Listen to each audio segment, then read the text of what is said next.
beautiful people, Arch Mike here with Phoenix A Plus Coaching. So, I want to talk to you today about hip mobility.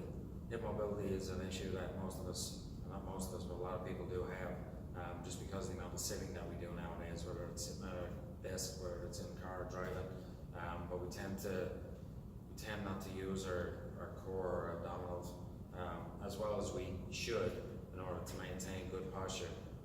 So it ends up forcing us into a situation where our hips are tilted posteriorly, where the hips are back this way, which forces the abs to be fully engaged, but then the back gets weak and flat, or we're completely the other way to a point where our hips are tilted forward and the abs are not engaged at all, and then the low back is just constantly firing, it's constantly working.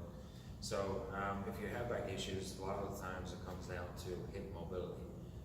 So we're going to talk about 3 different exercises, my 3 favorite exercises for hip mobility, and we're going to go through them real quick.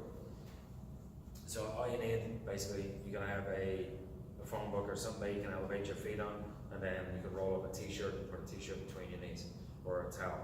So we're going to start off with the balls of feet up on the phone book. You can have your phone book or whatever it is that you're using at home.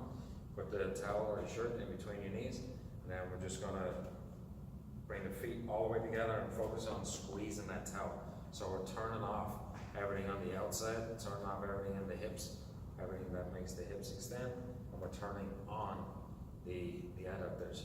We're going hands up over the head, keeping the legs relatively straight, and then just coming down, touching the toes. Breathe in as you come up.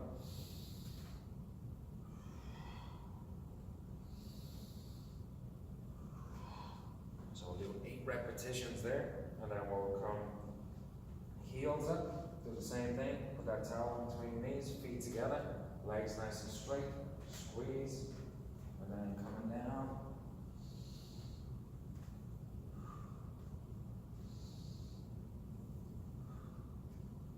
The real important part of that one is making sure that you're squeezing the apparatus that you have between your knees. So the next one is a squat and stand, or a bootstrapper. People have multiple names for this one. But we're going to start off with the feet about shoulder width apart. We're going to come down, take a breath in, grab underneath your toes, and then you're going to pull yourself down as low as you can, keeping the chest up nice and tall.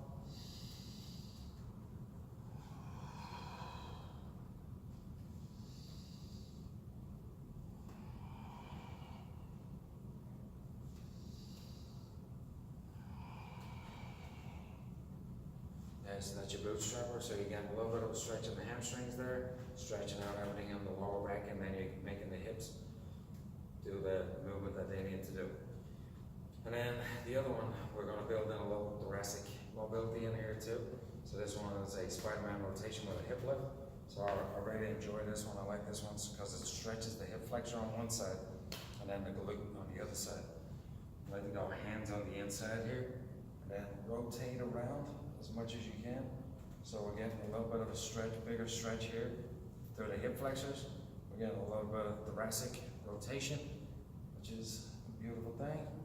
Then we'll bring the hands back to the ground and then raise the hips up and keeping the hips square to the ground. So you feel a big stretch in the upper hamstring here, then you can come right back down.